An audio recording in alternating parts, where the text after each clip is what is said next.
Bab 271. Besok pagi, uang ini milikmu.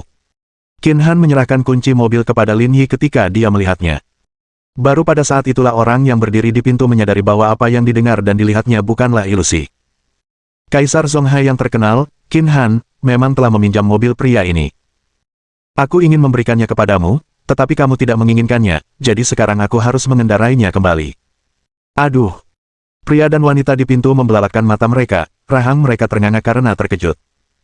Lin Yi akan memberikan mobil senilai lebih dari 60 juta dolar. Dan dia akan memberikannya kepada Qin Han. Seberapa kaya kamu? Tidak baik menginginkan barangmu. Apa yang menjadi milikmu adalah milikku, dan apa yang menjadi milikku adalah milikmu. Aku akan mengambilnya saat aku ingin mengendarainya, kata Qin Han. Baiklah, aku pergi dulu. Lin Yi mengambil kunci mobil. Liu tua itu orang yang baik. Ajak dia kalau ada waktu, dan aku akan mentraktir kalian makan. Kita semua di pihak yang sama, kau terlalu sopan, kata Qin Han. Bawa likanmu dan pergi. Aku akan mengirim Sari ke pavilion Jiushu setelah ini. Pada kenyataannya, Qin Han juga dapat menggunakan metode ini untuk mengirim kembali likan milik Lin Yi. Tetapi mereka sudah lama tidak bertemu, jadi dia menggunakan alasan ini untuk mengajaknya minum. Oke, mendesis. Semua orang yang hadir terkejut sekali lagi ketika mereka mendengar kata-kata Pavilion Jiushu. Siapapun yang memiliki akal sehat pasti pernah mendengar nama Pavilion Jiushu. Perumahan mewah nomor 1 di Zonghai, di mana setiap unitnya bisa dihargai setidaknya 1 miliar. Saking mewahnya, sampai bikin muntah darah. Karena orang ini sudah sangat kaya dan berteman baik dengan Qin Han, apa-apaan Sari. Setelah mengobrol dengan Qin Han sebentar, Lin Yi dan Wang Ran masuk ke dalam mobil. Wang Ran merasa gugup saat masuk ke dalam mobil. Ia belum pernah melihat mobil sebagus ini sebelumnya. Kenapa kamu menutup mulutmu? Aku takut aku akan muntah. Lin Yi tidak mengatakan apa-apa saat dia melaju menuju Hotel Peninsula. Wang Ran menutup mulutnya dengan malu-malu dan tidak berani mengatakan apapun. Guru Lin sangat menakutkan saat marah. Guru Lin, tempat macam apa ini, kata Wang Ran dengan linglung. Kamu bahkan tidak bisa mengenali huruf Mandarin. Jantung Wang Ran berdebar kencang saat melihat tulisan, Peninsula Hotel. Lin. Guru Lin tidak akan melakukan hal seperti itu padanya, kan? Senang bertemu denganmu, Ketua Lin. Senang bertemu denganmu, Ketua Lin. Orang-orang di hotel menyambut Lin Yi ketika dia masuk. Alasannya karena Tianlong tidak ada di sini. Jika Tianlong ada di sini, dia tidak akan membiarkan anak buahnya mengungkap identitas Lin Yi. Kalau tidak, dia tidak akan bertindak sok penting. Lin Yi mengangguk dan memimpin Wang Ran menaiki lift menuju kamar presidensialnya yang eksklusif. Lin, guru, mengapa mereka? Hotel ini milikku, jawab Lin Yi lemah. Wang Ran yang tadinya linglung, kini semakin bingung. Apa yang guru Lin lakukan? Bagaimana dia bisa begitu kaya? Sesampainya di kamar, Wang Ran tak kuasa menahan rasa panas di perutnya. Ia bergegas ke kamar mandi dan muntah sambil memeluk kloset. 10 menit kemudian, Wang Ran keluar dari kamar mandi dengan takut-takut. Guru Lin, maafkan aku. Kenapa kamu minta maaf? Aku melakukan sesuatu yang seharusnya tidak kulakukan. Wang Ran berdiri di pintu kamar mandi, mencengkeram ujung bajunya. Ia terlalu gugup untuk mendekati Lin Yi. Ini cuma klub malam. Kalian semua sudah dewasa, jadi tidak melanggar hukum. Saya guru, tapi saya tidak berhak membatasi kebebasan kalian, kata Lin Yi. Oh ya, ada yang perlu kukatakan padamu. Dosenmu dari Fakultas Ekonomi sudah memberitahu kami bahwa beasiswa nasionalmu telah dibatalkan. Kamu harus siap mental. Beasiswaku dibatalkan. Ya, Lin Yi mengangguk. Ini yang dikatakan dekan Fakultas Ekonomi, dan komite fakultas sudah menyetujuinya. Pengumumannya akan dikirimkan dalam beberapa hari ke depan. Wah. Wang Ran tidak dapat menahan air matanya yang jatuh. Kenapa kamu menangis? Apa kamu tidak tahu apa yang telah kamu lakukan? Membatalkan beasiswamu itu wajar saja. Aku butuh uang ini. Kamu sudah mendapatkan 40.000 dolar dari Qin Han. Bukankah itu cukup? Ibu saya terkena serangan jantung. Dokter bilang dia harus dioperasi sesegera mungkin. Kompensasi asuransi ayah saya sudah habis. Kalau saya tidak menemukan cara untuk mencari uang, ibu saya akan. Wang Ran menangis sebagai bunga pir di tengah hujan. Ia tak lagi cocok dengan citra seorang primadona sekolah. Ada apa dengan kompensasinya? Ayah saya tidak masuk kerja beberapa waktu lalu, tetapi ada sesuatu yang terjadi di tambang setengah tahun yang lalu. Ayah saya meninggal dunia, dan perusahaan memberi kami kompensasi sebesar $30.000. Saat itu, penyakit jantung ibu saya memang serius, tetapi tertunda selama setengah tahun. Sekarang, hal itu tidak bisa ditunda lagi. Jadi kamu bekerja di Metropolis. Ya, merekalah yang mencariku. Wang Ran menyeka air matanya dan berkata, manajer Metropolis bilang aku tampan dan dia akan memberiku $10.000 sebulan untuk berjualan anggur di sana, jadi aku pergi. Jangan menangis. Kamu membuatku kesal. Wang Ran begitu ketakutan hingga dia segera menahan air matanya. Berapa biaya operasinya? Wang Ran tidak berkata apa-apa. Ia menahan air matanya dan berdiri di tempatnya. Saya bertanya padamu. Aku tidak bisa menerima uang Guru Lin, kata Wang Ran. Nenek dan aku sudah memikirkannya.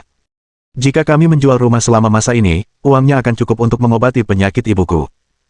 Di mana kamu akan tinggal jika kita menjual rumah ini? Tanya Lin Yi. Kita sewa rumah saja. Wang Ran menyeka air matanya. Aku sebentar lagi lulus. Aku bisa dapat gaji magang. Cukup untuk menghidupi keluargaku. Berapa harga jual rumahmu? Tanya Lin Yi. Jika kita tidak segera melakukan operasi, apakah ibumu akan sanggup bertahan sampai rumahmu terjual? Wang Ran berhenti bicara. Ia sempat memikirkan perkataan Lin Yi sebelumnya, tapi tak ada yang bisa ia lakukan. Inilah satu-satunya jalan keluarnya. Yang menghaluskan sisi gelap kehidupan seseorang bukanlah kenikmatan, melainkan penderitaan. Manajer Metropolis bilang kalau aku mau minum denganmu, aku bisa dapat lebih banyak. Siapa yang memberimu keberanian untuk mengatakan hal seperti itu setelah 4 gelas anggur, kata Lin Yi. Apakah kamu pikir semua orang seperti Qin Han, memberimu $10.000 untuk segelas anggur? Kalau begitu aku akan tidur dengan orang lain, kata Wang Ran. Aku tidak akan meminta apapun lagi, asalkan aku bisa menghasilkan uang. Hah! Lin Yi hampir tidak mempercayai telinganya. Benar saja, wanita bisa menjadi tidak takut jika mereka berani. Oke, itu jalan keluar. Lin Yi mengeluarkan ponselnya dan menghubungi nomor Tianlong. Bos Lin, Anda ingin bertemu dengan saya.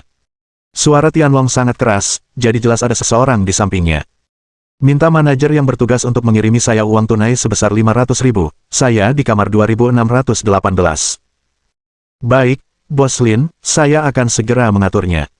10 menit kemudian, terdengar ketukan di pintu. Lin Yi mengangkat kepalanya. Buka pintunya. Mengerti, mengerti. Wang Ran membuka pintu dan melihat seorang wanita berdiri di luar. Lin Yi memiliki kesan tertentu tentangnya. Wanita itu adalah asisten manajer hotel, dan bisa dibilang dia orang kedua yang bertanggung jawab. Bos Lin, saya punya uangnya. Lin Yi mengangguk.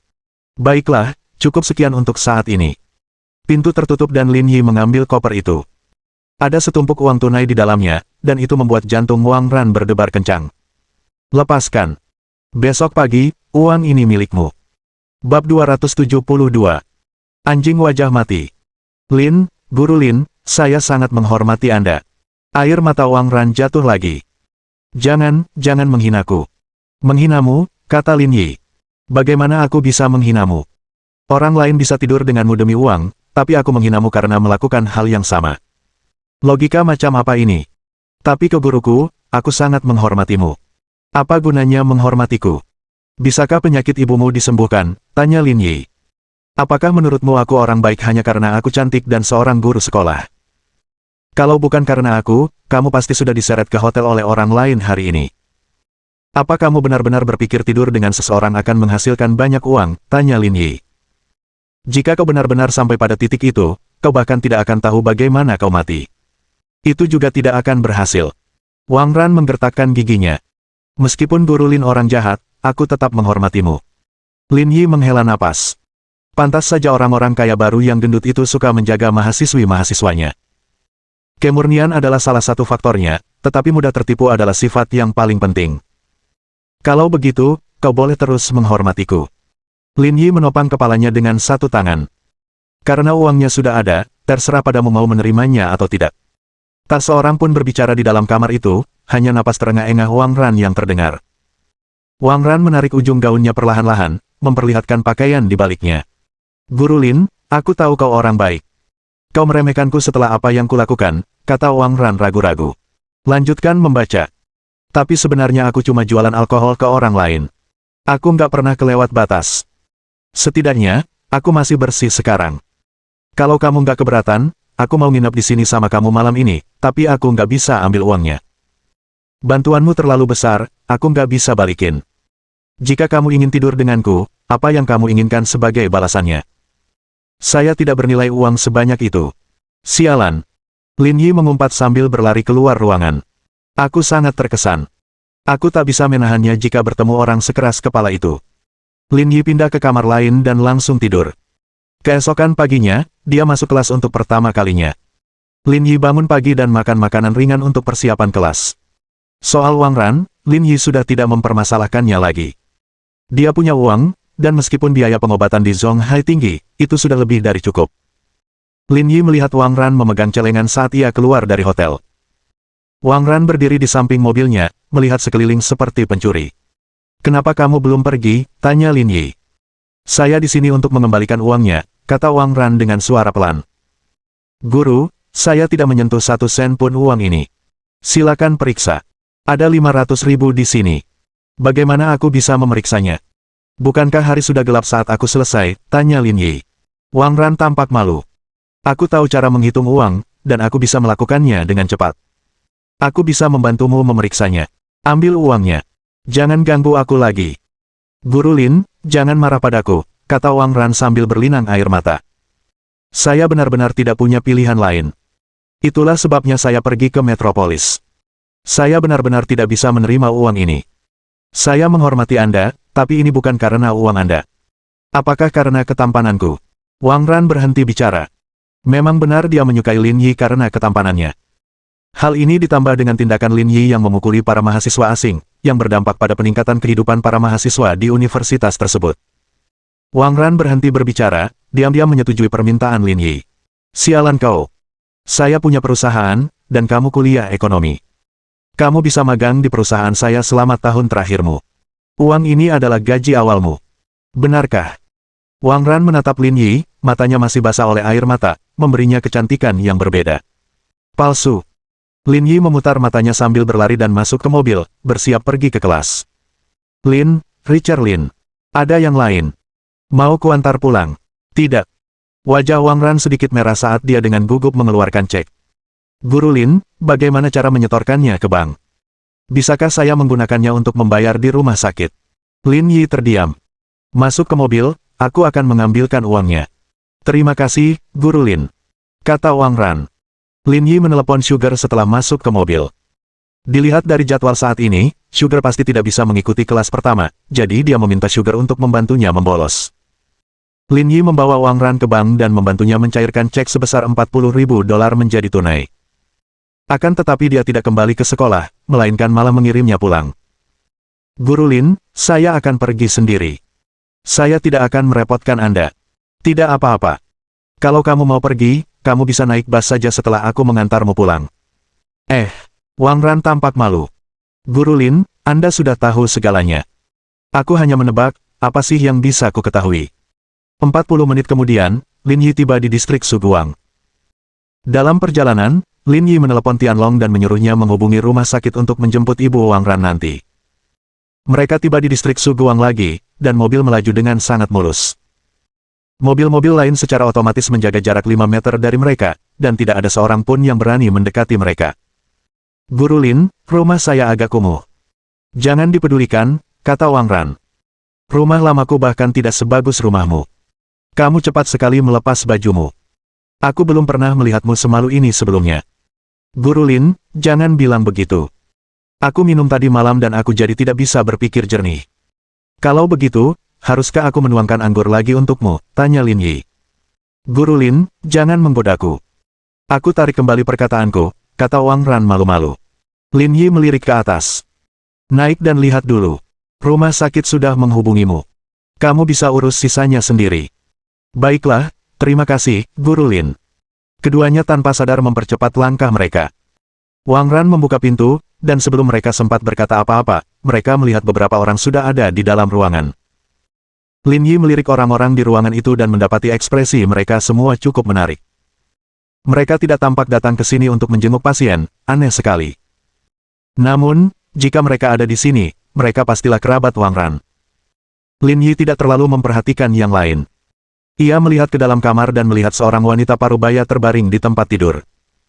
Penampilannya kurang baik, dan ia terlihat sangat mirip dengan Wang Ran. Dia pasti ibunya. Selain itu, ada seorang wanita tua dengan tongkat di ruang tamu. Rambutnya dipenuhi rambut perak. Ini pasti nenek Wang Ran. Lin Yi memandang sekeliling sebentar sebelum matanya mengamati rumah Wang Ran. Ukurannya tidak besar, bahkan tidak sampai 40 meter persegi. Memang agak kecil. Yo, Ran sudah kembali. Apa ini pacarmu? Melihat pakaiannya, dia terlihat cukup tampan. Orang yang berbicara adalah seorang wanita parubaya. Rambutnya keriting, dan ia memancarkan aura dominan seorang wanita dari pasar. Dia guruku, Bibi, jangan salah paham. Wang Ran kemudian memperkenalkan orang-orang di depannya kepada Lin Yi. Wanita yang berbicara adalah Bibi Wang Ran, Wang Fang. Pria parubaya yang memimpin adalah Wang Dahai, dan pria parubaya lainnya adalah Wang Dasan, paman Wang Ran dan paman ketiga. Bibi, kenapa kamu tidak memberitahu kami kalau kamu ada di sini? Aku tidak menyiapkan apapun, kata Wang Ran sopan. Kami bukan orang luar, jadi tidak perlu bersikap sopan, kata Wang Fang. Ran kecil, ku dengar kamu mendapat pekerjaan dan gajimu lumayan besar. Saya berhasil mendapatkan pekerjaan, dan saya mendapatkan sedikit uang, jawab Wang Ran jujur. Sedikit uang berapa? Mata Wang Fang berbinar. Sekitar 8.000 dolar. Gaji bulanan Wang Ran adalah 10.000 yuan, tetapi ia menerima beberapa keluhan dan merusak banyak barang. Setelah dipotong, jumlahnya menjadi sekitar 8.000 yuan. Bagus sekali. Aku tidak akan bertele-tele denganmu, kata Wang Fang. Bukankah kamu pernah meminjam 5.000 dolar dariku sebelumnya? Sekarang kamu sudah punya uang, bisakah kamu mengembalikan uang itu kepadaku? Bab 273. Kaulah pria yang memperlakukanku paling baik selain ayahku. Wang Ran tertegun sejenak, dan dia tampak linglung. Awalnya dia mengira mereka datang ke sini untuk menjenguk ibunya yang sakit, tetapi dia tidak menyangka kalau mereka datang ke sini untuk meminta uang.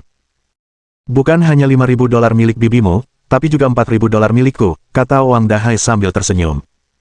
4.000 dolar. Wang Ran berkata, waktu ibu saya dirawat di rumah sakit, saya cuma pinjam 3.000 dolar. Kenapa sekarang jadi 4.000 dolar? Kamu masih muda. Bagaimana kamu tahu tentang urusan orang dewasa? Kamu hanya meminjam 3.000 dolar saat itu. Tapi coba pikirkan. Waktu dia dirawat di rumah sakit, kami mentraktir para dokter di rumah sakit. Aku menghabiskan lebih dari 1.000 dolar untuk itu. Tapi, kupikir-pikir, karena kamu keponakanku, aku akan menghapus kembaliannya untukmu. Beri aku 4.000 dolar saja.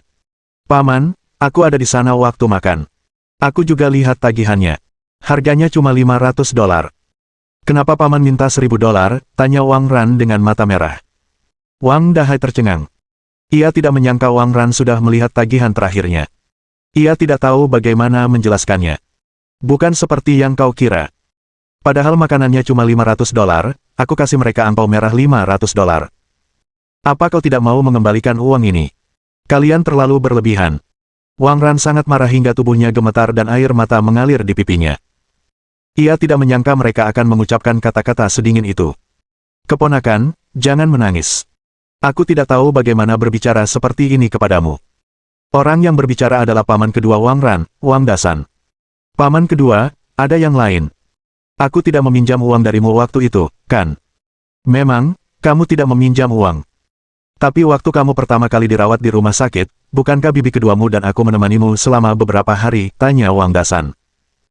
Saya menghabiskan lebih dari 500 dolar untuk sarapan, makan siang, dan makan malam. Tapi saya paman kedua Anda, dan karena situasinya, saya tidak akan meminta total biayanya. Anda cukup memberi saya 500 dolar. Saya juga punya banyak uang, dan karena hanya 500 dolar, berikan saja kepada paman kedua dulu. Gaji Wang Ran hanya sekitar 8.000 dolar, tetapi total utangnya mencapai 9.000 dolar. Jika ia membayar sisanya terlebih dahulu, bibinya tidak akan bisa mendapatkan kembali uangnya. Dan sekarang, kondisi adik iparnya semakin memburuk. Jika dia tidak sembuh sekarang, dia tidak akan bisa sembuh di masa depan. Kalian, cukup. Lin Yi berkata, kamu tidak punya uang. Cepat bayar mereka. Tunggu apa lagi? Baiklah, baiklah, baiklah, bayar uangnya dulu, kata Dahai. Uang 4.000 ku tidak sebanyak uang bibimu, dan aku selalu baik padamu. Waktu ibumu di rumah sakit, aku berlari kemana-mana untuk membantumu menghubungi rumah sakit, dan aku sangat lelah sampai kakiku melepuh. Rasanya tidak enak kalau kamu tidak memberikan uang itu kepada pamanmu dulu. Apa yang kamu bicarakan, sela Wang Fang. Aku langsung memberikan $5.000 kepada Little Ran. Tidak seperti kamu, yang masih membagi uangnya. Kalau kamu mau mengembalikan uang, kamu harus mengembalikannya kepadaku dulu. Ketiga saudara itu semuanya memiliki ide yang sama. Wang Ran hanya punya $8.000. Jika dia mengembalikannya dulu, dia tidak akan punya cukup uang untuk membayar mereka. Wang Ran merasa dirugikan. Dia menyeka air matanya dan berkata, "Bibi, paman kedua, meskipun aku berutang uang padamu, aku pasti akan membayarnya. Sekarang ibuku sakit parah, dan dia masih menunggu untuk pergi ke rumah sakit. Apakah kalian harus membicarakan uang saat ini? Kami tidak mau. Memang, keluarga ini sangat membutuhkan uang. Kalau tidak, kami tidak akan datang untuk memintanya, mengerti?" kata Wang Fang. "Kamu takut kalau ibuku dirawat di rumah sakit, aku tidak akan mampu membayar kembali uang ini, kan? Itu sama sekali bukan masalahnya, tapi kalau kamu pikir begitu, kita tidak bisa berbuat apa-apa. Karena kamu punya uang sekarang, berikan saja sekarang. Kita akan impas di masa depan," kata Wang Dahai. "Tapi biar ku perjelas. Kamu harus bayar dulu, atau aku akan pergi ke rumah sakit dan minta uang. Jangan terburu-buru. Aku akan memberimu uangnya saja." Wang Ran menyeka air matanya dan membuka koper di tangannya. Ini. Melihat tumpukan uang $100, Wang Fang dan yang lainnya tercengang. Mereka belum pernah melihat uang tunai sebanyak itu seumur hidup mereka. Little Ran, dari mana kamu mendapatkan uang sebanyak itu? Ini urusanku, bukan urusanmu." Wang Ran mengeluarkan setumpuk uang $10.000 dan 5 lembar uang kertas. "Ini $9.500. Ambil dan bagi. Mulai sekarang, kita tidak ada hubungan keluarga lagi. Silakan pergi dari rumahku." Setelah mendapatkan uang, Wang Fang dan yang lainnya tidak berminat untuk membagi uang itu. Mata mereka semua tertuju pada kotak berisi uang. "Ran kecil, lihat kekacauan ini. Kita sedang tidak terburu-buru. Kalau ibumu butuh uang mendesak untuk berobat, ambil saja uangnya dan belanjakan dulu." Meskipun berkata begitu, Wang Fang tidak bergerak. Sepertinya dia hanya mengatakan ini demi citranya. "Aku tidak butuh uangmu. Cepat tinggalkan rumahku." Mereka bertiga merasa malu dan mengambil uang itu sebelum pergi. Namun, hingga saat mereka pergi, mata mereka masih terpaku pada uang di dalam kotak. Mereka enggan pergi. Setelah mereka pergi, suasana rumah menjadi sunyi. Nenek Wang Ran berjalan mendekat sambil membawa tongkatnya. Ran, dari mana uang ini berasal? Kamu masih muda. Kamu tidak bisa berbuat jahat." "Nenek, Guru Lin meminjamkan saya uang ini. Nanti, kalau saya bekerja di perusahaannya, saya akan mengembalikan uang ini kepada Guru Lin secara perlahan." "Jadi begitu. Ran." Ibu Wang Ran memanggil dengan suara lembut. "Bu, berbaringlah dan jangan bangun," kata Wang Ran. "Cepat, ucapkan terima kasih pada Guru Lin." "Saya sudah mengucapkan terima kasih kepada Guru Lin." "Sama-sama." Lin Yi berjalan mendekat dan tersenyum. "Uang ini bersih dan dia akan mengembalikannya nanti. Ambil saja uangnya dan obati penyakitmu tanpa merasa terbebani." Terima kasih, Guru Lin." Ibu Wang Ran menangis. Meskipun dia harus mengembalikan uang itu di masa depan, dia tidak punya hubungan keluarga dengan Lin Yi, tetapi Lin Yi bersedia memberinya begitu banyak uang. Ini adalah bantuan yang sangat besar. Tidak lama kemudian, ambulans tiba dan mengirim Ibu Wang Ran ke rumah sakit. Dengan bantuan uang itu, semuanya berjalan lancar, dan operasi dijadwalkan keesokan harinya. Lin Yi tidak meninggalkan rumah sakit sama sekali karena seorang mahasiswi seperti Wang Ran tidak akan mampu menangani semua proses itu sendirian. Kelas yang dia ikuti hari itu semuanya dijadwalkan ulang untuk hari berikutnya. Lin Yi adalah satu-satunya yang mendapat hak istimewa untuk melakukan ini di universitas. Tidak dapat dihindari, dia terlalu hebat. Pukul 6 malam itu, Wang Ran menghela napas lega ketika hasil akhirnya keluar. Situasinya tidak terlalu optimis. Yang tersisa hanyalah berdoa agar operasinya berhasil pada hari berikutnya. Presiden Lin.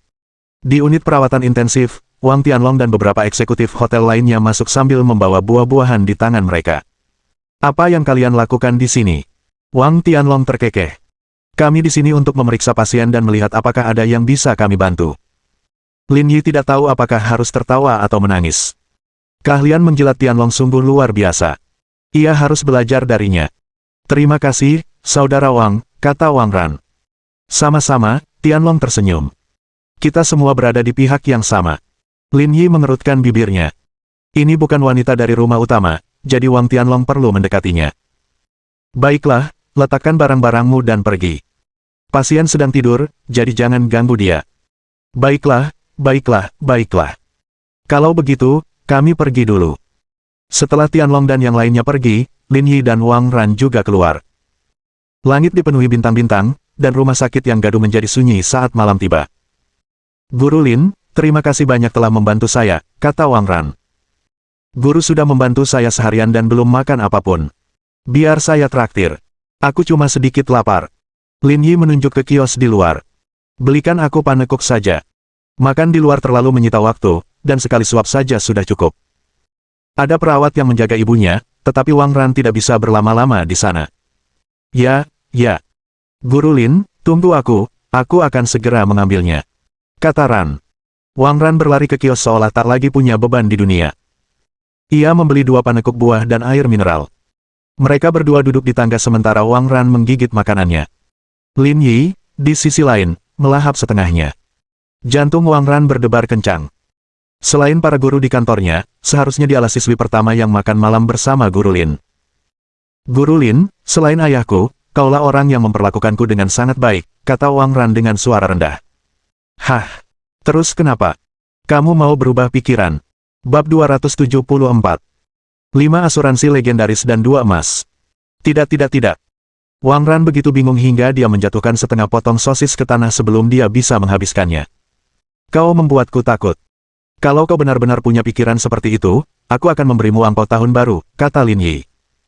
Tapi kamu kan primadona kampus. Pasti banyak yang mengejarmu.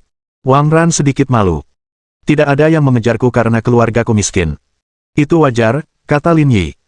Dalam masyarakat saat ini, perempuan mengukur kondisi laki-laki, begitu pula sebaliknya. Tapi Guru Lin tidak membenciku. Karena aku tampan dan kaya, mengapa aku tidak menyukaimu? Itulah sebabnya saya harus berterima kasih kepada Guru Lin, kata Wang Ran. Tapi jangan khawatir, Guru Lin, saya pasti akan bekerja keras di masa depan. Saya tidak akan bermalas-malasan. Asalkan kamu bilang begitu. Lin Yi menghabiskan gigitan terakhir panekuk buahnya dan meneguk air mineral. Ia membersihkan pantatnya dan bersiap untuk pergi. Aku pergi dulu. Kamu tetap di sini, kata Lin Yi.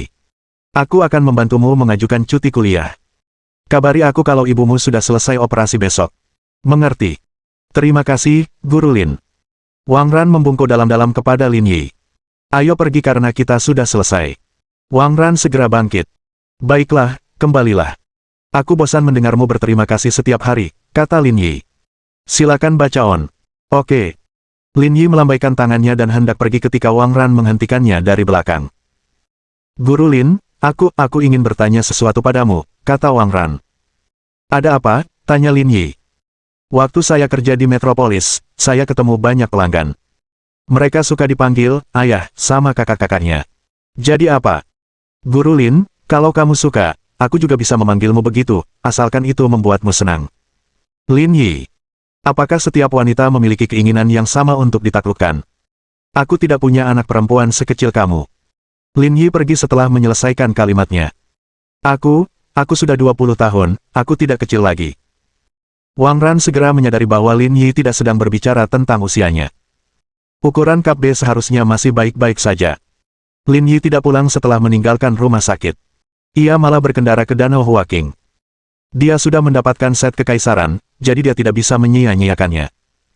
Ia mandi dengan nyaman sebelum teknisi kepala datang. Ia memijat kakinya dan mengoleskan masker wajah secara bersamaan.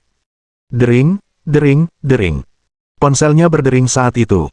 Lin Yi meliriknya dan menyadari bahwa Lu Ying menelepon. Tuan Lin, apakah Anda sudah tidur? Tanya Lu Ying di ujung telepon. Jangan tanya aku tidur atau tidak. Katakan saja apa yang terjadi. Soalnya, saya dan saudara Sun sedang di Bandara Washington sekarang. Kami bisa segera kembali ke Zonghai besok pagi. Kami ingin melaporkan jadwal kami kepada Anda. Tidak perlu terburu-buru. Kalian berdua akan jet lag begitu sampai di rumah. Kalian sudah bekerja keras beberapa hari terakhir ini. Tuan Lin, Anda juga sudah bekerja keras. Dibandingkan dengan Anda, kami bukan apa-apa. Saya benar-benar tidak bekerja keras. Saya memakai masker dan memijat kaki saya sekarang. Lu Ying. Sebenarnya, tidak mudah juga untuk hanya duduk-duduk dengan masker wajah sambil memijat kaki. Itu pekerjaan yang berat. Lu Ying hanya bisa menghibur dirinya dengan ini. Bagaimana kalau begini? Aku akan mengirim seseorang untuk menjemputmu setelah kamu turun dari pesawat. Istirahatlah yang cukup di rumah seharian, dan aku akan mengajakmu ke tempat yang nyaman malam ini untuk bersantai. Kita bicarakan lebih lanjut nanti. Baik, Tuan Lin. Lin Yi juga merasa cemas mengenai proyek fotolitografi, tetapi dia tidak bisa terlalu keras pada mereka karena persiapan mengasah pisau tidak akan pernah menunda tindakan memotong kayu bakar. Terbang keliling dunia selama kurun waktu ini memang merupakan pekerjaan yang berat. Keesokan paginya, Lin Yi pergi ke sekolah. Kemajuan misi telah mencapai 17/20. Pelajaran yang harus ia ganti kemarin dan pelajaran yang seharusnya ia hadiri hari ini membuat ia harus mengikuti 2 kelas hari ini. Setelah itu, kemajuan misi akan mencapai 19/20. Dia masih ada 1 kelas besok, dan jika semuanya berjalan sesuai rencana, dia akan bisa menyelesaikan tugas utamanya sebagai guru besok. Dia agak bersemangat hanya dengan memikirkannya. Selain kelas, Lin Yi memainkan beberapa permainan dengan Sugar, berhasil menaikkannya ke peringkat berlian. Sore itu, Lin Yi menerima pesan WeChat dari Wang Ran, yang menginformasikan bahwa operasinya berhasil, dan menyampaikan terima kasihnya lagi. Setelah menjawab sederhana, Lin Yi memasukkan kembali ponselnya ke sakunya. Dia punya banyak hal yang harus dilakukan beberapa hari ini, jadi dia akan pergi melihatnya setelah selesai. Lin Yi menjemput Lu Ying dan Sun Fuyu nanti. Jelas sekali mereka berdua telah berusaha keras, terutama Lu Ying. Gaunnya selutut, dan ia mengenakan topi jerami, sementara kacamata hitam menggantung di dadanya. Tak seorang pun akan tahu bahwa ia seorang dokter wanita di bidang sains dan teknik. Di sisi lain, Sun Fuyu juga mengalami terobosan baru dalam gayanya. Ia telah berganti kemeja kotak-kotak baru. Kalian berdua menjadi jauh lebih avant-garde sekarang setelah kalian meninggalkan negara ini.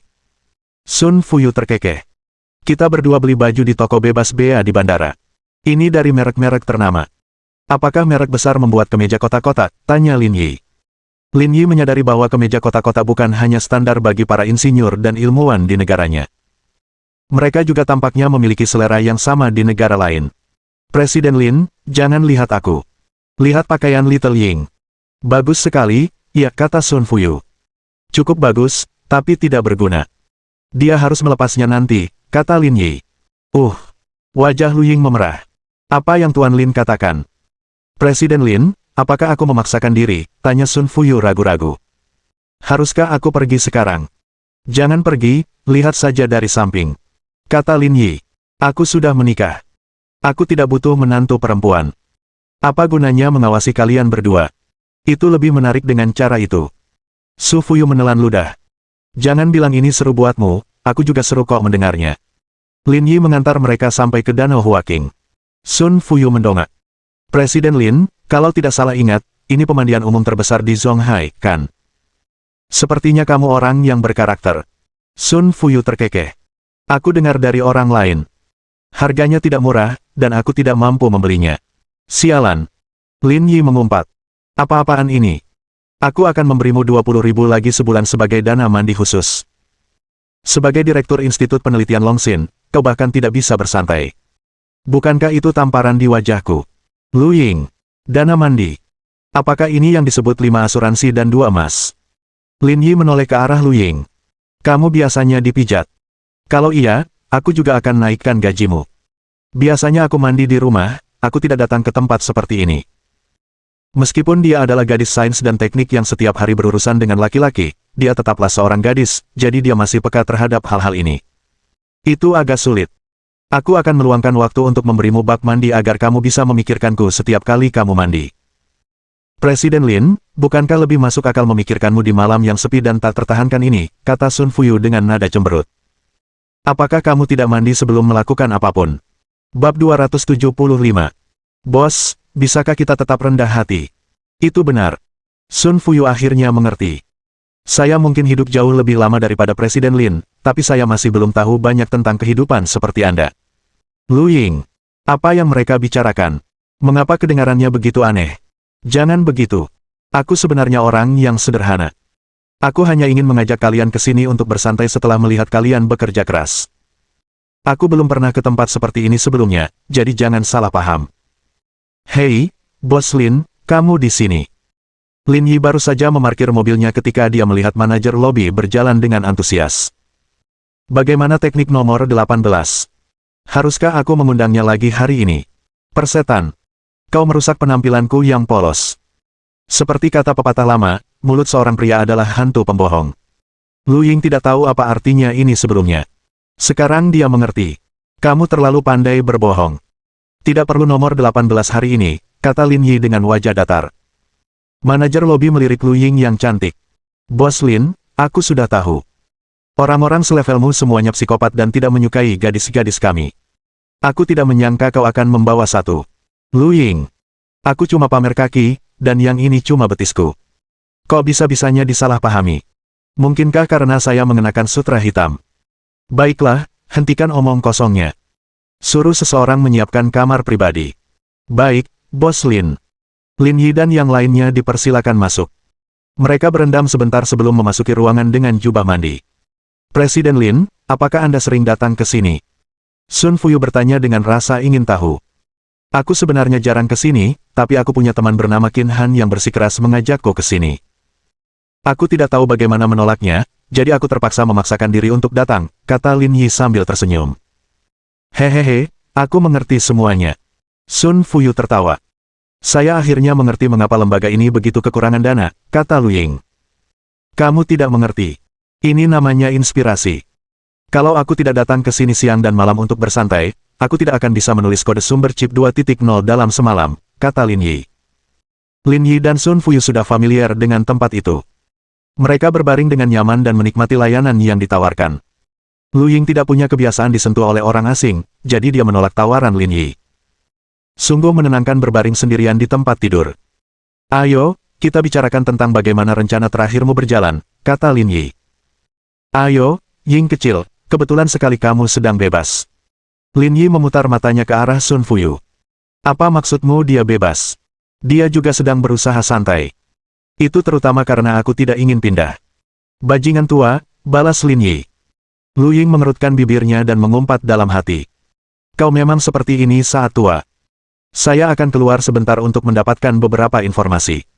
Lu Ying mengenakan sandalnya dan membawa map yang dibawanya ke Lin Yi. Kali ini, kami pergi selama 10 hari dan menemukan total 32 pakar di bidang chip dan fotolitografi. Informasi pribadi mereka ada di dalam berkas. Saya akan mengirimkan salinan detailnya nanti. Lin Yi mengambil dokumen itu dan membacanya dengan saksama tanpa mengatakan apapun. Setengah jam kemudian, Lin Yi mengeluarkan 5 dokumen. Ada apa dengan kelima orang ini? Meskipun dulu bekerja untuk raksasa teknologi, mereka sudah memulai bisnis sendiri bertahun-tahun yang lalu. Kurasa mereka sedang tidak banyak pikiran akhir-akhir ini.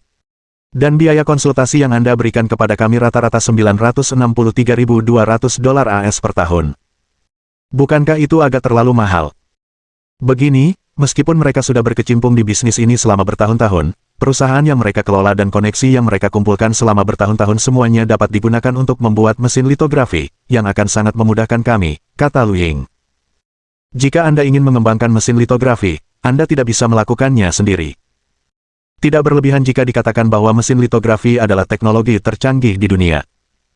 Dalam hal kompleksitas teknologi, bahkan senjata nuklir dan kapal induk pun tidak dapat dibandingkan dengannya.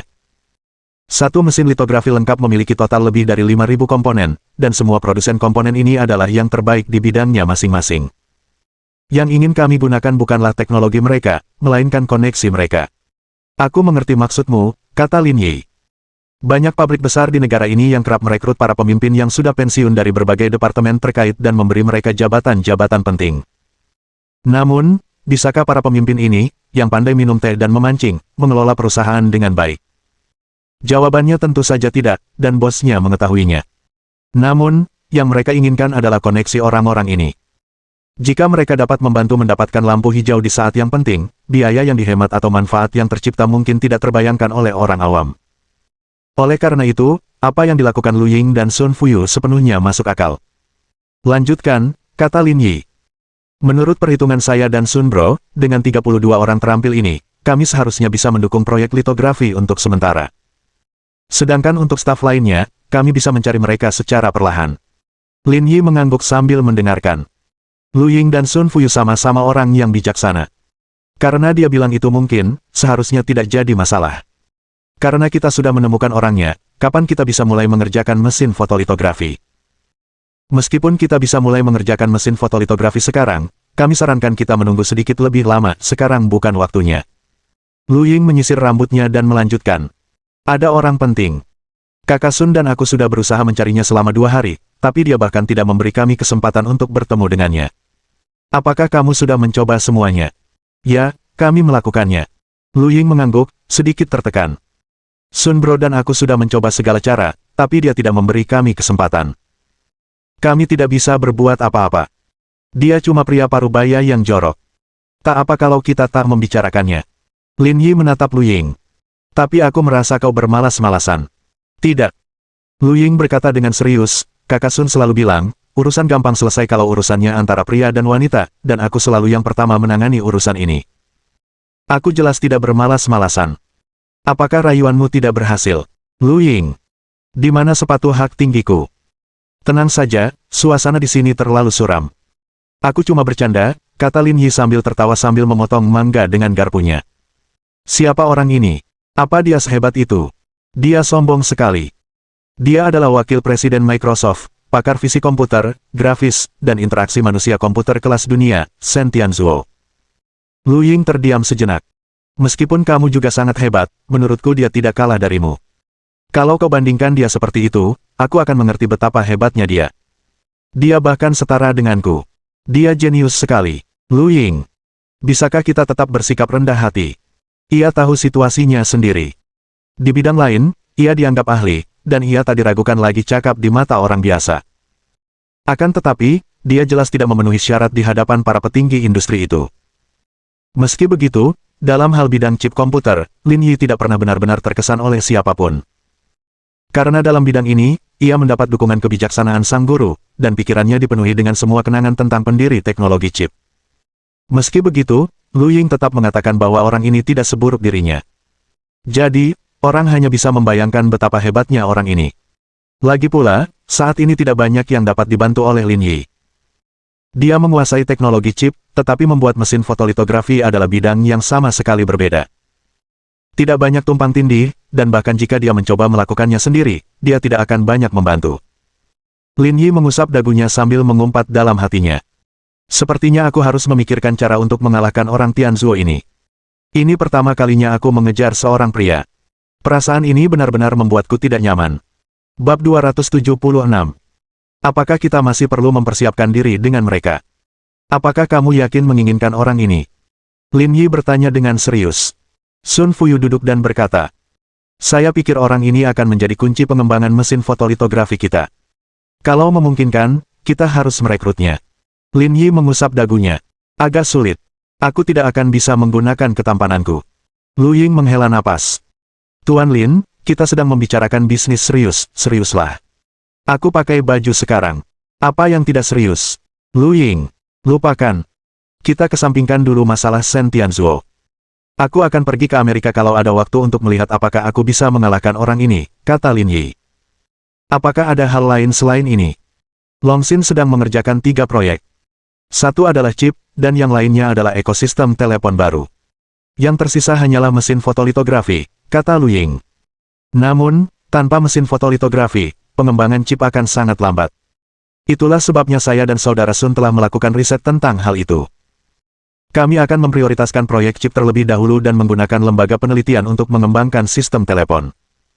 Mengenai mesin fotolitografi, kami ingin laboratorium lain untuk mendukungnya. Laboratorium lain? Ya. Lu Ying mengangguk, tidak ada yang perlu disembunyikan tentang sistem telepon seluler, dan banyak perusahaan juga sedang mengembangkannya. Jadi, yang terbaik adalah mengembangkannya di Longxin, tetapi mesin fotolitografinya berbeda.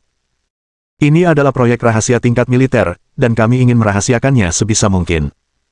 Itulah sebabnya kami ingin mengajukan permohonan untuk laboratorium baru.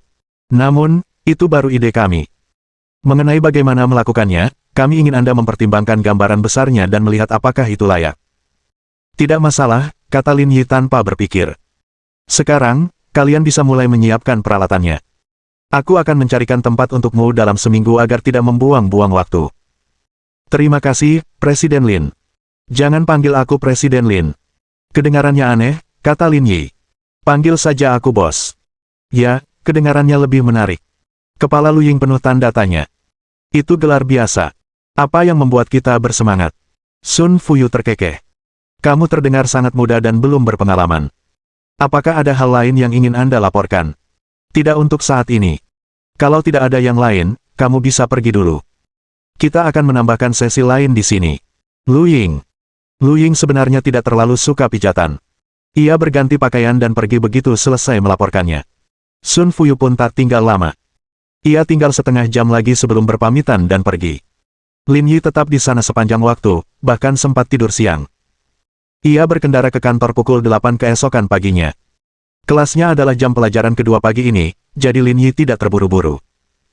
Ia mengemudi perlahan dan merapikan kembali barang-barang di depannya. Dilihat dari sikap Lu Ying dan Sun Fuyu, orang bernama Shen Tianzuo itu jelas berbakat. Jika dia ingin mengembangkan mesin fotolitografi, dia mungkin tidak akan bisa melakukannya tanpanya. Seharusnya tidak ada waktu untuk bersantai selama perjalanannya ke Amerika. Dia harus menyelesaikan masalah ini selagi di sana. Mengenai apakah dia bisa mengalahkan lawannya, Lin Yi tidak yakin. Dia hanya bisa berusaha sekuat tenaga. Lin Yi membuka antarmuka sistem saat memikirkan hal ini. Misinya pukul 19:20 dan masih ada satu kelas tersisa. Dia akan menyelesaikan misinya setelah itu. Tidak akan terlambat untuk pergi ke Amerika setelah misi selesai. Dering, dering, dering. Ponsel Lin Yi berdering saat itu. He Yuan yang menelepon. Bos, ada sesuatu yang terjadi. Cepat datang ke perusahaan. Oke. Dengan kepribadian He Yuan yang banyak bicara, dia tidak akan berbicara seperti itu jika bukan masalah penting. Lin Yi tidak membuang waktu. Ia menjawab singkat, lalu memutar balik mobil dan melaju menuju Lingyun Group. Dia pergi ke kantor Qi Xianzhao dan mendapati dia dan He Yuan duduk berhadapan. Presiden Lin, Anda di sini. Lin Yi mengangguk. Ada apa? Kau memintaku datang ke sini terburu-buru. He Yuan membawa kertas di meja ke Lin Yi. Panggilan pengadilan. Ah, panggilan untukku. Lin Yi terkejut. Apakah karena aku terlalu tampan sampai-sampai publik marah padaku? Aku sudah selesai untuk saat ini. Aku akan dihukum mati. Tulisannya hitam putih, tidak ada kesalahan. He Yuan menatap Lin Yi. Bos, apa yang kau lakukan baru-baru ini? Apa kau ketahuan mengintip? Mengintip. Aku cuma bisa bercinta. Jangan berdalih. Beberapa hari yang lalu, Dana Huaking mengirimi saya tanda terima yang menyatakan bahwa Anda menghabiskan $376.000 untuk 2 set kekaisaran. $376.000 untuk kepiting kekaisaran. Pasti besar sekali, kata Qi Xianzhao. Saudara Qi, sebaiknya kau tinggalkan kami sendiri sebentar. Kau mungkin tidak mengerti. Baiklah, berhenti membuang-buang waktu. Lin Yi mengambil surat perintah pengadilan dan melihat isinya. Apa-apaan ini? Apa kau menggugat Yayasan Lingyun atas tuduhan penipuan? Ya, mereka bilang rencana bantuan kami tidak dipublikasikan dan melanggar peraturan pengelolaan yayasan, jadi mereka menuntut kami, kata He Yuan.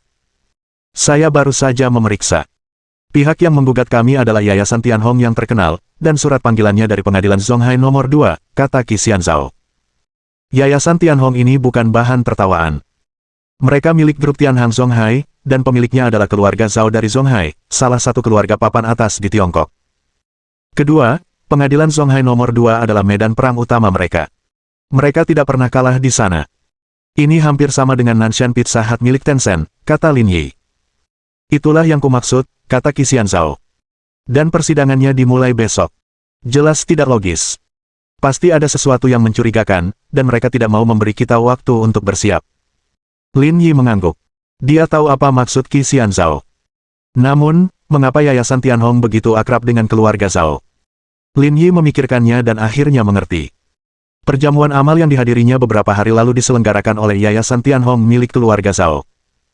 Terlebih lagi, dia bertemu dengan si idiot bernama Zhao Zhengyang yang ingin mengejar Ji Qingyan, tetapi akhirnya dia menipunya sebesar $50.000. Memikirkan hal ini, Lin Yi tiba-tiba menyadari bahwa mungkin si idiot itulah yang menyelidikinya dan memainkan trik seperti itu. Gerakan balas dendam ini sangat canggih, dan dia tidak menyangka si bajingan kecil itu akan membalas dendam padanya. Itu memang tidak buruk. Sidangnya besok pagi jam 9, kan? Aku akan ke sana, kata Lin Yi. Lalu, tanya He Yuan. Apa maksudmu dengan, lalu? Kamu akan ke pengadilan, apa yang harus kita persiapkan? Bersiap. Dasar anak baru. Apa kita perlu mempersiapkan sesuatu untuk menghadapi mereka? Tanya Lin Yi. Tapi sekali lagi, tidak apa-apa untuk mempersiapkannya. Itulah maksudku. Ini masalah besar. Bagaimana mungkin kita tidak siap? Lin Yi mengangguk. Besok pakai rok mini dan sutra hitam, ikut aku. Ah, kenapa aku harus pakai sutra hitam dan rok mini ke tempat profesional seperti ini? Kamu mau jadi pemandu sorak? Apalagi yang harus kamu pakai? Bab 277. Lin Yi, kau yang terbaik. He Yuan membuat gerakan, oke. Tidak masalah, aku membeli beberapa yang baru kemarin. Qi Xianzhao. Jika CEO dan CFO perusahaan seperti ini, perusahaan pasti akan berada dalam masalah cepat atau lambat. Oh ya, ada yang perlu kukatakan padamu, kata Lin Yi. Bukankah kau pernah menyombongkan kecerdasanmu sebelumnya? Bantu aku menyelidiki seseorang. Wakil Presiden Senior Microsoft, Shen Tianzuo. Semakin cepat, semakin baik. Luar biasa. Dia ikan besar, seru He Yuan. Seberapa dalam kau ingin aku menyelidikinya? Sejauh mana kita tahu kapan menstruasi istrinya terjadi? Baiklah. He Yuan menepuk dadanya. Serahkan saja padaku, Qi Xianzhao. Apa tak ada lagi yang sakral di dunia ini? Bagaimana mungkin kau menyelidiki hal seperti itu? Baiklah, kalian urus urusan lain di sekitar perusahaan dulu, kata Lin Yi. Aku akan ke sana dan melihat-lihat. Bos Lin, apakah Anda akan memeriksanya? Aku nggak akan memeriksanya. Aku bukan orang hebat, aku cuma lihat-lihat. Yayasannya sudah berada di jalur yang benar. Sebagai bos, dia harus pergi dan memeriksa semuanya, apapun yang terjadi. Aku akan pergi bersamamu. Tidak perlu, kalau kalian bersamaku, bagaimana aku bisa berpura-pura tidak mencolok? Bos, kamu cuma mau pura-pura keren, kan? Haha. Lin Yi tertawa dingin sambil berjalan pergi dengan tangan di belakang punggungnya. Gajimu bulan depan sudah habis. Hah. He Yuan terdiam. Biasanya bos akan memotong bonus mereka. Kenapa kalian memotong gaji kami? Qi Xianzhao menepuk bahu He Yuan dan menghiburnya. Karena kami hanya menerima upah mati, dan kami tidak mendapatkan bonus apapun. Sialan. He Yuan mengangkat telepon. Aku akan memberitahu seniorku bahwa dia sudah membeli set kekaisaran. Setelah berkeliling perusahaan, Lin Yi kembali ke mobilnya. Dia melihat jam dan menyadari sudah lewat pukul 10, jadi dia segera menelepon Sugar. Apakah kamu membantuku dengan kelas taekwondo keduaku? Kamu nggak nyuruh aku, kata Sugar. Aku biarin Nona Chen yang ambil. Ada apa? Tidak apa-apa, kata Lin Yi. Aku ada urusan di pagi hari. Tunda kelas basket pagiku sampai sore. Apa untungnya buatku, kata Sugar sambil tersenyum. Aku akan memberimu sekotak misis oral liquid. Itu yang terbaik untuk usiamu. Enyah. Apakah kamu ingin terus naik peringkat? Saya salah. Bagus. Lin Yi tertekan setelah menutup telepon. Tidak mungkin baginya untuk menyelesaikan misi hari ini karena kelasnya telah diambil. Mengapa dia selalu melakukan kesalahan setiap kali mencoba menyelesaikan misi utamanya? Hari yang lain. Setelah menutup telepon pada Sugar, Lin Yi tidak membuang waktu. Dia mengangkat teleponnya dan menghubungi nomor Ji Qingyan lagi. Nomor yang Anda tuju sedang menelepon, silakan coba lagi nanti. Dia cukup sibuk, gumam Lin Yi. Ia tidak terlalu memperhatikannya dan menunggu sebentar sebelum menghubungi Ji Qingyan lagi. Nomor yang Anda tuju sedang menelepon, silakan coba lagi nanti. Hah, salurannya masih sibuk. Lin Yi punya firasat bahwa ada sesuatu yang mencurigakan sedang terjadi. Ada yang tidak beres. Lin Yi melempar ponselnya dan tidak menelepon Ji Qingyan lagi. Jika semuanya berjalan sesuai harapannya, dia pasti akan meneleponnya kembali. Dengan pemikiran itu, Lin Yi melaju menuju rumah sakit. Dia tidak perlu pergi ke kelas lagi, dan dia tidak ada hubungannya, jadi dia pergi untuk memeriksa Ibu Wang Ran. Dering, dering, dering. Beberapa menit setelah dia mulai mengemudi, Ji Qingyan menelepon. Kamu lagi sibuk apa? Aku lagi cari kamu. Lin Yi berkata tanpa menunggu Ji Qingyan berbicara. Apa yang kamu inginkan? Nada bicara Ji Qingyan sedikit serius, dan tidak main-main seperti biasanya. Bukankah kamu selalu bilang kalau kesehatanmu sedang buruk? Aku bertanya pada seorang teman tentang hal itu, dan dia bilang ada seorang dokter Tiongkok tua dengan teknik yang sangat bagus. Aku ingin mengajakmu pijat untuk meredakan kesehatanmu yang buruk. Orang sepertimu yang duduk terlalu lama cenderung mengalami ketegangan otot lumbal, dan kamu bahkan mungkin mengalami herniasi diskus. Kamu begitu mengkhawatirkanku.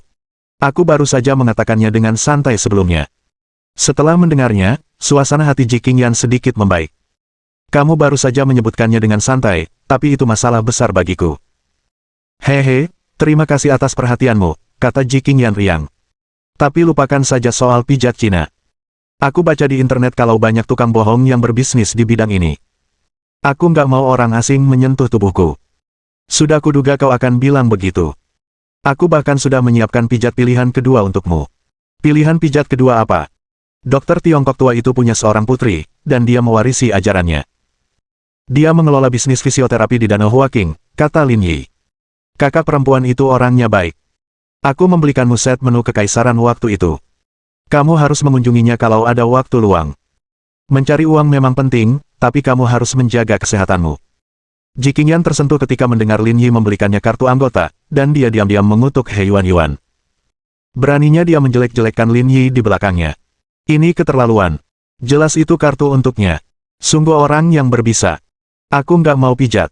Kan sudah kubilang tadi, aku nggak suka orang asing menyentuh tubuhku. Ah, itu tidak bagus. Lin Yi menghela napas dalam-dalam. Di saat yang sama, ia menyesali perbuatannya. Seandainya ia tahu lebih awal, ia pasti sudah melakukan panggilan video dengannya agar ia bisa melihat ekspresi sedihnya. Aku tahu kamu kasihan padaku, tapi ada cara lain untuk menyelesaikan ini, kata Ji Qingyan gembira. Bukankah kamu selalu membanggakanku kalau kamu bisa memijat? Kenapa kamu tidak memijatku saja? Aku masih merasa agak tidak nyaman akhir-akhir ini. Lin Yi, apa-apaan ini? Kurasa itu bukan ide bagus. Lin Yi berpura-pura gelisah. Bukankah kamu bilang kamu tidak suka orang asing menyentuh tubuhmu? Hehe. Ji Qingyan tertawa di ujung telepon. Aku akan memberimu hak istimewa. Kau bukan orang asing di sini. Sama-sama. Baiklah, aku masih ada pekerjaan.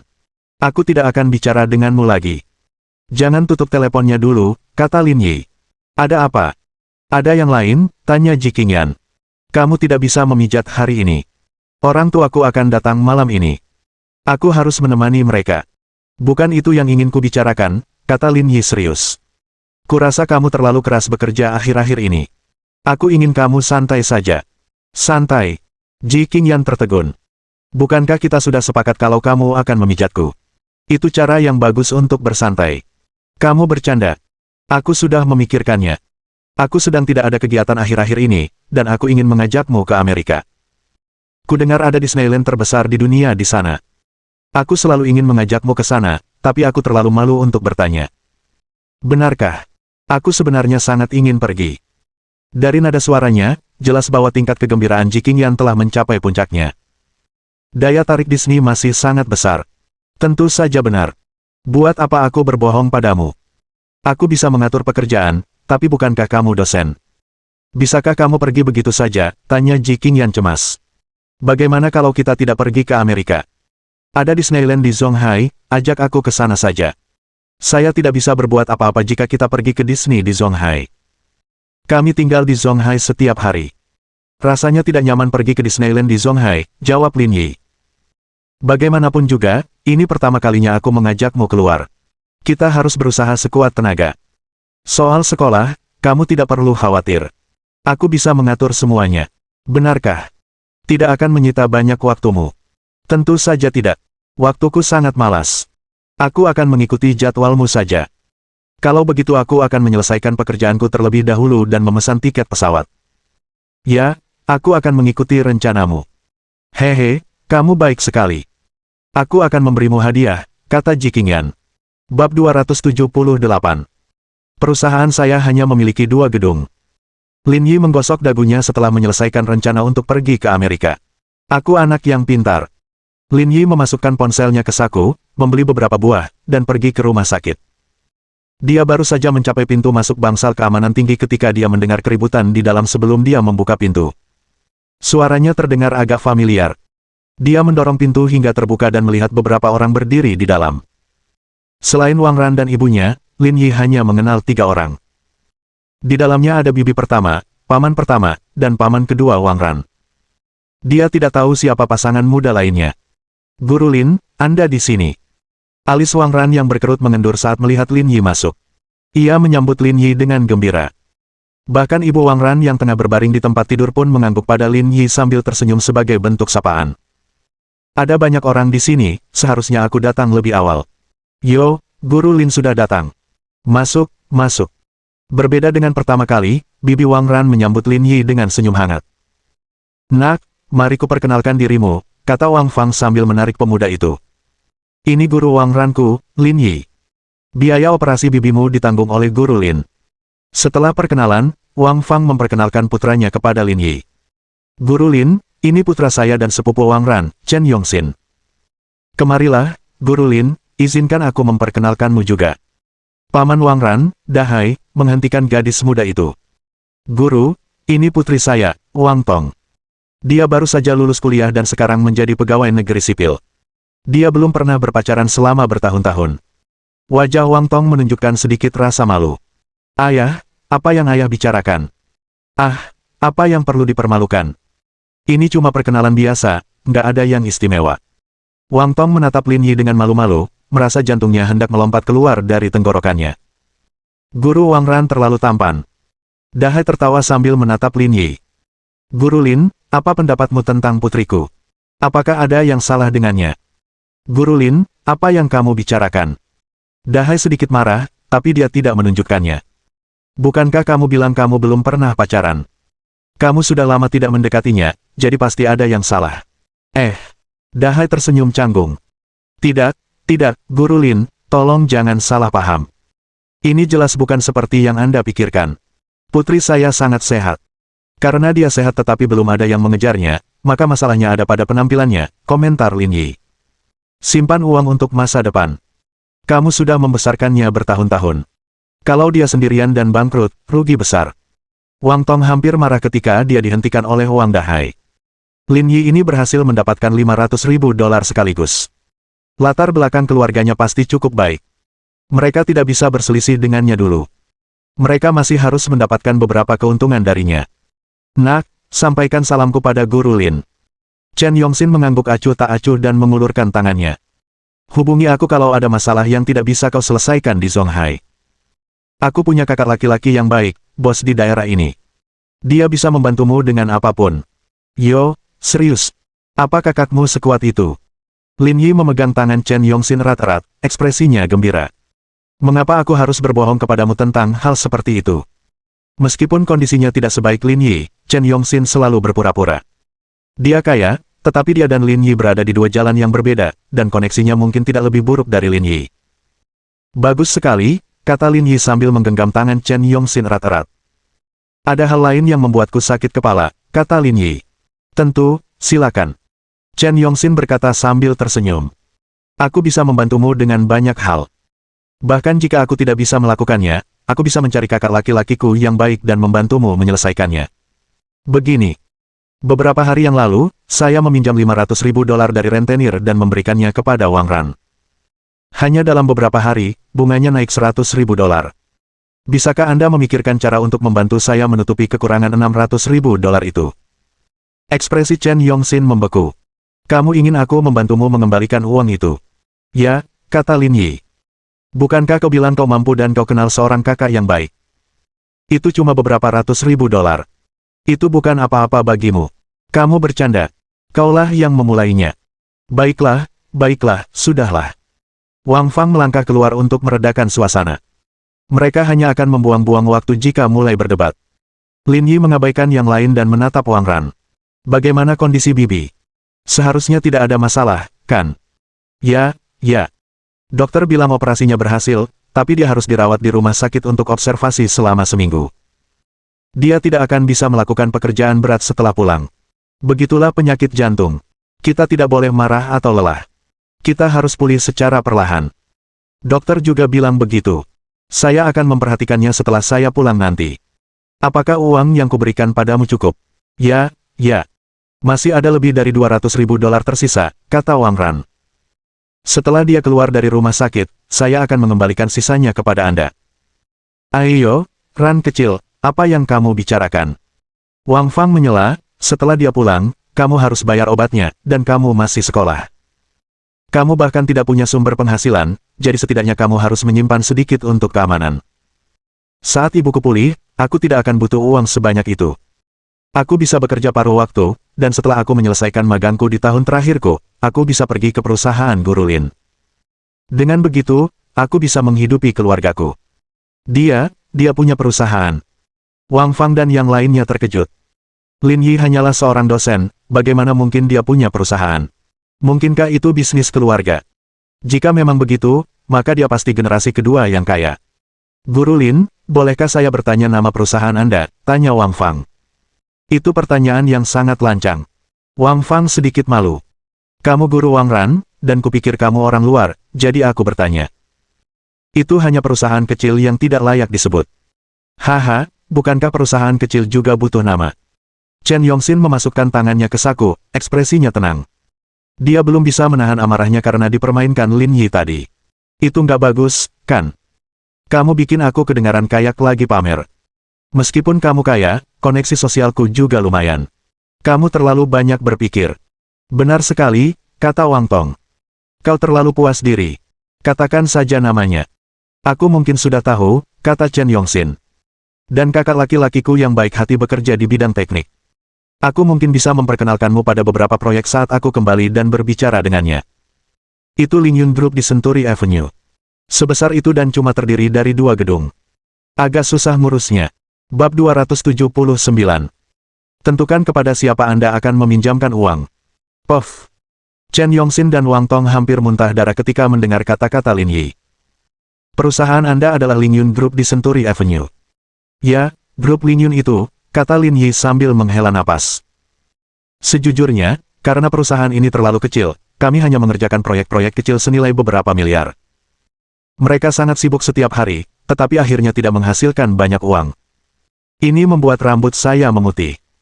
Perkataan Lin Yi mengejutkan semua orang di ruangan itu. Suatu proyek yang bernilai beberapa miliar masih dianggap kecil. Di mata Anda, proyek besar seperti apa yang dianggap besar?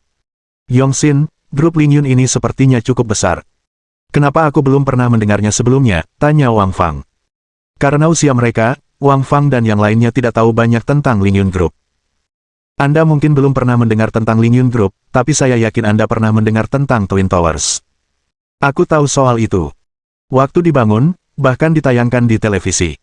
Konon, itu gedung tertinggi di Tiongkok. Ya, itu Menara Kembar, sebuah landmark baru di kota Zonghai. Kedua gedung itu menghabiskan biaya lebih dari 14 miliar dolar. Apa hubungan antara Twin Towers dan Lingyun Group? Saya dengar dari saudara baik saya bahwa Menara Kembar dibeli oleh orang kaya misterius tak lama setelah dibangun. Akhirnya, gedung itu diubah menjadi kantor pusat Lingyun Group. Mendesis. Mendengar penjelasan Chen Yongxin, semua orang yang hadir menghirup udara dingin. Biaya pembangunan Menara Kembar lebih dari 14 miliar dolar.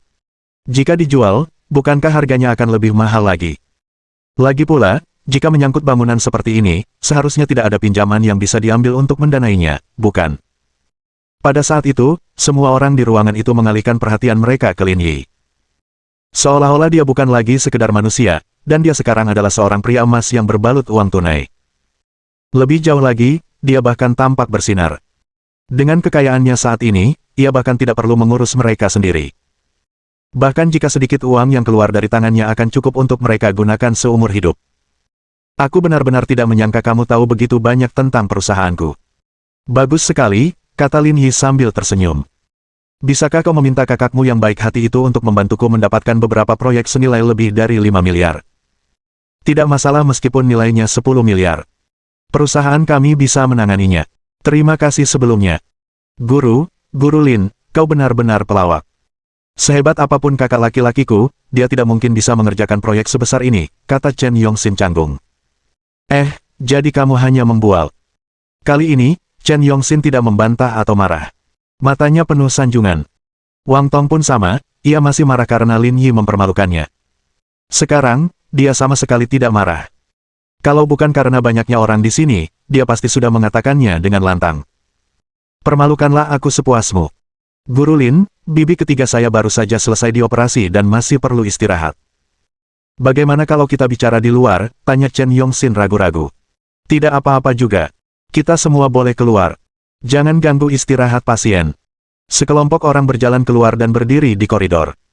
Chen Yongxin buru-buru mengeluarkan sebatang rokok dan korek api dari sakunya. Guru Lin, silakan merokok. Tidak, aku sudah lama menyerah. Chen Yongxin tersenyum canggung. Guru Lin, Ran kecil sungguh merasa terhormat memiliki guru sebaik Anda. Merupakan suatu kehormatan bagi kami juga bisa bertemu teman seperti Anda. Lalu mengapa saya merasa ini menjadi beban bagi saya? Guru Lin, bukankah menyakitkan bagimu untuk mengatakan itu? Wang Fang berkata sambil tersenyum. Dia sama sekali tidak marah. Guru Lin, jangan khawatir. Kami pasti akan mengawasi Ran kecil di masa depan. Jika dia tidak mendengarkan, guru bisa memberitahu kami, kata paman ketiga Wang Ran, Lindasan. Ran kecil akan menjadi milikmu di masa depan. Keluarga besar kita akan bergantung padamu untuk merawatnya. Iya, ngomong-ngomong soal menjaganya, aku benar-benar ingin meminta bantuan Little Ran, desah Linda Hai. Kau ingin aku membantu? Apa? Tanya Wang Ran penasaran. Jangan dibahas dulu. Sepupumu sudah masuk PNS, kata Linda Hai. Dia mendapat peringkat kedua dalam ujian tertulis. Dia akan wawancara beberapa hari lagi, tetapi jika aku tidak memberi pewawancara hadiah, dia pasti tidak akan lulus wawancara. Bisakah paman memikirkan cara untuk membantu paman? Bagaimana saya bisa membantu? Saya juga tidak punya uang. Ekspresi Wang Dahai agak ragu. Setelah operasi ibumu, masih ada lebih dari $200.000 tersisa, kan? Bisakah kamu memberi paman keduamu sedikit dana darurat? Wang Ran tertegun sejenak. Ia tidak menyangka mereka akan mencoba-coba merebut uang. Kakak kedua, apa yang kamu bicarakan, kata Wang Fang. Keluarga kami, Yongxin, baru saja membeli rumah. Kami masih kekurangan $200.000 untuk renovasi. Jangan berpikiran aneh-aneh. Maksudmu aku punya ide aneh? Linda tidak mau mendengarkan. Itu uang untuk menyelamatkan keluargaku. Kalau dia tidak lulus wawancara, Tong-Tong akan terhambat seumur hidupnya. Ayah saya benar. Asal saya memberi pewawancara beberapa hadiah, saya pasti akan lulus wawancara, kata Wang Tong. Apakah kehidupan keluargamu begitu penting sehingga kehidupanku bisa diabaikan? Wang Fang berteori. Wanita itu sudah bilang akan menikah setelah renovasi selesai. Kalau dia tidak jadi menikah karena uang $200.000 ini, bisakah Anda memberi kami kompensasi? Kalau nggak punya uang, jangan nikah. Baru pertama kali dengar ada yang pinjam uang buat nikah. Suara Wang Dahai meninggi, tak mau kalah. Paman, jaga sikapmu, kata Chen Yongxin. Sikap macam apa ini, kata Wang Tong, tidak ada yang salah dengan perkataan ayahku. Baiklah, baiklah, berhenti berdebat. Ini rumah sakit. Wang Ran sudah tidak tahan lagi. Mereka bertengkar soal uang. Kenapa semua kerabatnya seperti ini? Wang Ran kehilangan kesabarannya, dan keluarga Wang berhenti berdebat. Bukan karena reputasinya, tetapi karena kehadiran Lin Yi. Jangan pernah pikirkan uangnya, kata Wang Ran. Aku sudah memikirkannya sejak awal. Sisa uangnya akan kuberikan kepada Guru Lin, jadi uang ini bukan milikku lagi. Percuma saja, seberapapun kau berdebat. Ini. Mereka semua menyaksikan Wang Ran tumbuh dewasa, dan mereka sangat mengenal kepribadiannya. Dia tampak lemah dan tak berdaya, tetapi kekeras kepalaannya adalah sesuatu yang tidak dapat digoyahkan oleh 10 ekor lembu. Lin Yi memahami hal ini dengan sangat baik. Mata keluarga Wang tertuju pada Lin Yi, penuh harapan. Dia sangat kaya, jadi $200.000 seharusnya bukan masalah besar baginya. Batuk, batuk, batuk. Lin Yi terbatuk ringan. Meskipun perusahaan saya cukup besar, itu tetap aset tetap. Saya tidak punya banyak uang tunai, tetapi saya tidak akan mengambil kembali $200.000 itu. Lagi pula, kalian sedang dalam kesulitan, dan saya harus membantu kalian. Mata keluarga Wang berbinar. Beberapa orang memang berbeda. $200.000 seperti $2 di matanya. Uang saya terbatas, jadi bagaimana kalau dibagi rata? Uangnya tidak akan cukup untuk semua orang, jadi kita hanya bisa memilih satu orang untuk dipuaskan, kata Lin Yi. Tapi ini bisnis keluargamu, jadi aku tidak akan ikut campur. Kamu bisa putuskan sendiri siapa yang mau aku pinjami uangnya. Kabari saja hasilnya nanti. Lin Yi menepuk bahu Wang Ran sambil berkata, ayo pergi. Kita masuk dan biarkan mereka membahas semuanya di sini. Keduanya memasuki ruangan dan meninggalkan keluarga Wang di luar. Namun, masing-masing dari mereka memiliki motif tersembunyi. Sisa $200.000 hanya dapat diambil oleh satu orang, jadi mereka harus berjuang untuk mendapatkannya. Permusuhan di mata keluarga Wang tumbuh saat memikirkan hal ini. Rasanya seperti gunung berapi yang hendak meletus. Keluarga kami akan mengambil uang ini. Soal uang yang dibutuhkan untuk hadiah itu, kalian bisa memikirkan solusinya, kata Chen Yongxin. Bab 280. Yang disebut kehormatan. Apa maksudmu keluargamu menginginkannya? Wang Dahai tidak mau mendengarkan lagi. Keluargamu sedang dalam masalah, begitu pula keluarga kami. Kita harus bersikap masuk akal. Pekerjaanmu payah. Kalaupun lulus ujian, gajimu cuma sedikit di atas $3.000 di masa depan. Berapa tahun lagi kamu harus menahan lapar untuk bisa mendapatkan kembali uang yang kamu ambil? Buang-buang uang saja. Lebih baik kamu berikan saja padaku untuk pernikahanku. Tidak. Wang Tong menunjuk hidung Chen Yongxin dan berkata, jangan pikir aku takut padamu hanya karena kau bergaul dengan masyarakat. Jangan pikir kau bisa menyimpan uang ini sendirian. Tunjukkan rasa hormatmu. Siapa yang kau tunjuk? Aku menunjukmu. Ada apa? Tamparan. Chen Yongxin menamparkan wajah Wang Tong. Begini, deh. Kalau suasana hatiku lagi bagus, aku bakal panggil kamu sepupuku. Kalau suasana hatiku lagi jelek, kamu cuma omong kosong. Kenapa kamu masih berdebat denganku? Enyahlah. Berani sekali kau memukul putriku. Wang Dahai menggertakkan giginya dan bergegas maju untuk melawan Chen Yongxin. Namun, Chen Yongxin tidak bergerak. Sebaliknya, ia berkata dengan dingin. Paman, karena Anda sudah tua, saya tidak mau berdebat dengan Anda. Sebaiknya Anda lebih sadar diri. Bajingan, kau pukul putriku, dan kau bahkan menyuruhku untuk sadar diri. Apa kau tidak tahu malu? Kakak kedua, apa yang kau bicarakan? Coba dengarkan hati nuranimu dan katakan bagaimana aku biasanya memperlakukanmu. Sekarang, akhirnya aku bertengkar denganmu tentang ini. Kalau kau tidak menyerah, kau benar-benar terlalu rakus akan uang dan tidak punya hati nurani sama sekali. Melihat putranya diganggu, Wang Fang juga bergegas dan mencoba menarik Wang Dahai pergi. Menjauhlah dariku, jangan sentuh ayahku. Wang Tong, yang telah dipukuli hingga jatuh, juga berdiri. Kedua keluarga itu bertengkar di koridor. Paman, sebaiknya kau tunjukkan rasa hormatmu. Aku hanya tidak ingin berkelahi denganmu. Jangan salah paham kalau aku takut padamu. Bajingan, beraninya kau mengatakan hal seperti itu padaku. Coba sentuh aku. Sialan. Apa kau benar-benar berpikir aku orang yang baik hati? Chen Yongxin tidak lagi berdiri dalam upacara dan menendang tubuh Wang Dahai. Yang terakhir sudah tua, jadi bagaimana mungkin dia bisa menandingi Chen Yongxin? Dia ditendang keras dan terlempar beberapa meter. Wang Tong bergegas dan membantu Wang Dahai berdiri. Jangan bantu aku baik-baik saja. Wang Dahai menggulung lengan dan lengan bajunya. Meskipun ditendang oleh Chen Yongxin, ia tidak mundur. Ia kembali menerjang Chen Yongxin. Kali ini, Chen Yongxin tidak menunjukkan belas kasihan. Ia membalasnya dengan pukulan dan tendangan bak musuh. Bajingan kecil, jangan pukul wajahku. Jangan tarik wigku sialan. Saya ingin berbaring. Wang Dahai memamerkan taringnya dan mengacungkan cakarnya sambil mengumpat. Pukul aku. Aku akan pukul ibumu. Wang Tong mengutuk dan bergegas menuju Wang Fang. Kau benar-benar ingin mencari kematian, beraninya kau memukul ibuku. Chen Yongxin mengumpat dengan marah dan melepaskan diri dari cengkeraman Wang Dahai, langsung menuju Wang Tong. Yang terakhir tidak punya waktu untuk bereaksi dan ditendang oleh Chen Yongxin di tubuh. Ah! Wang Tong menjerit kesakitan. Ia ditendang begitu keras hingga tak sadarkan diri. Ia tergeletak di tanah dan tak bisa bangun sekeras apapun ia berusaha. Aku akan menghajarmu sampai mati. Wang Dahai menyerbu Chen Yongxin seolah-olah dia sudah gila, tetapi pada saat ini, dia dihentikan oleh sebuah teriakan. Apa yang sedang kamu lakukan? Dua perawat bergegas menghampiri. Ini pertama kalinya mereka melihat perkelahian di pintu masuk unit perawatan intensif. Di bawah perintah perawat, kedua keluarga akhirnya dipisahkan. Namun, raut wajah Chen Yongxin masih marah. Ia menunjuk hidung Wang Dahai dan memarahi. Pergi sana, sialan. Beraninya kau menghancurkan bisnisku. Akan kusuruh seseorang untuk membunuhmu. Wajah Wang Dahai memar dan bengkak. Ia begitu marah hingga tubuhnya gemetar. Dia tahu dia masih bisa bertahan jika mereka berdua bertarung satu lawan satu. Namun, jika Chen Yongxin, si berandalan ini, memanggil seseorang, dialah yang akan dirugikan. Keluar dari sini.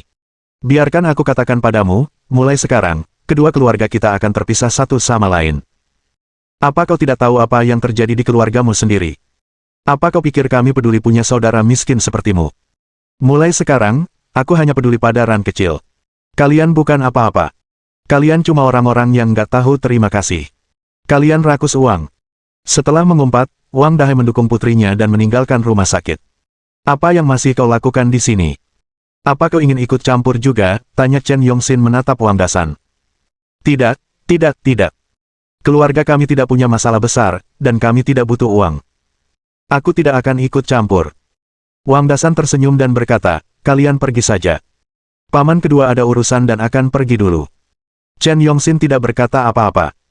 Ia merapikan pakaiannya dan berkata kepada Wang Fang, Bu, ayo masuk. Kita bicarakan uangnya.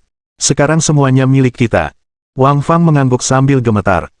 Sudah kubilang, saat kita masuk, kau harus sopan bukan hanya pada Tuan Lin, tapi juga pada Wang Ran. Apa gunanya bersikap sopan padanya? Uangnya ada di tangan Lin Yi. Nak, kamu belum cukup berpengalaman untuk menyadari hal ini, kata Wang Fang. Meskipun mereka guru dan murid, Wang Ran cantik. Kurasa Lin Yi ingin menjadikannya simpanan. Kalau tidak, dia tidak akan menawarkan begitu banyak uang untuk membantunya. Wang Fang melihat sekeliling dan sengaja merendahkan suaranya. Begitu Wang Ran jadi simpanan, dia pasti bisa dapat banyak uang dari Lin Yi nanti. Masa dia jadi sapi perah kita? Mata Chen Yongxin berbinar. Benar juga.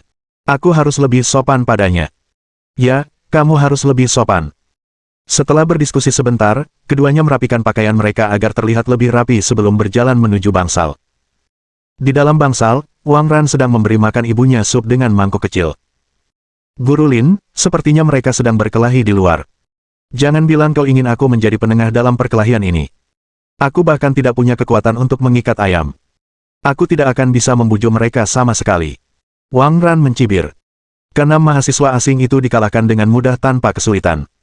Namun, dia justru mengatakan bahwa mereka tidak punya kekuatan untuk mengikat ayam. Guru Lin terlalu pandai menipu orang. Pada saat ini, Wang Fang dan Chen Yongxin masuk. Meskipun mereka tersenyum, pakaian dan wajah mereka ternoda. Wang Ran, kamu istirahat saja. Bibi akan memberi makan ibumu, kata Wang Fang sambil tersenyum. Aku hampir selesai. Aku akan melakukannya. Itu juga bagus. Wang Ran terus menyuapi ibunya sup, Lin Yi tidak berkata apa-apa, dan suasana di bangsal agak canggung. Wang Fang memandang Lin Yi dari waktu ke waktu, tampak sedikit cemas. Aku sudah mengusir adikku yang kedua. Kenapa kamu tidak bicara soal uang? Bibi dalam kondisi cukup baik, aku tidak akan tinggal di sini lebih lama lagi, kata Lin Yi. Guru Lin, aku akan mengirimmu. Wang Ran meletakkan supnya dan bersiap mengantar Lin Yi pergi. Tidak perlu, aku akan pergi sendiri. Guru Lin. Wang Fang memanggil Lin Yi dari belakang. Ada apa? Tentang itu. Wang Fang ingin mengatakan sesuatu, tetapi menahannya. Bukankah kamu baru saja mengatakan bahwa kamu ingin meminjamkan kami $200.000? Mohon dukungan dari omom ante-ante sekalian, buat subscribe atau sharekan novel Mimin ke Facebook kalian, agar channel Mimin bisa terus berkembang. Dengan begitu, Mimin bisa lebih semangat untuk up novel seru lain ke depannya. Buat teman-teman yang sudah subscribe dan sharekan novel Mimin, Mimin ucapkan terima kasih sebanyak-banyak.